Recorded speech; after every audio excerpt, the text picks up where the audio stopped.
មេរៀនជីវិតពីអធិរាជចុងក្រោយនៃរាជវង្សចិនដែលអ្នកគួរដឹងពូអ៊ីគឺជាអធិរាជចុងក្រោយនៃរាជវង្សឈីងនិងជាអធិរាជចុងក្រោយក្នុងប្រវត្តិសាស្ត្រចិនព្រះអង្គឡើងគ្រងរាជ្យតាំងពីអាយុ2ឆ្នាំហើយត្រូវដាក់រាជ្យចុះនៅឆ្នាំ1912ក្រោយបដិវត្តស៊ីនហៃដែលបានបញ្ចប់របបអធិរាជនៅចិនអស់ជាង2000ឆ្នាំ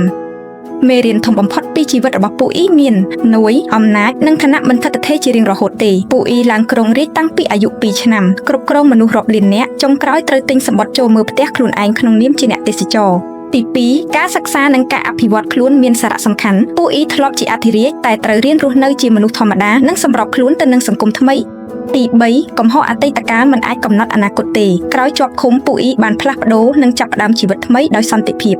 ទី4សមត្ថភាពសម្របខ្លួនគឺជាទ្រព្យសម្បត្តិដ៏មានតម្លៃបំផុតក្នុងជីវិតរបស់គាត់បានផ្លាស់ប្ដូរពីអធិរាជទៅជាអ្នកទោសនិងបន្ទាប់មកជាពលរដ្ឋធម្មតានេះជាការសម្របខ្លួនដ៏ល្អបំផុត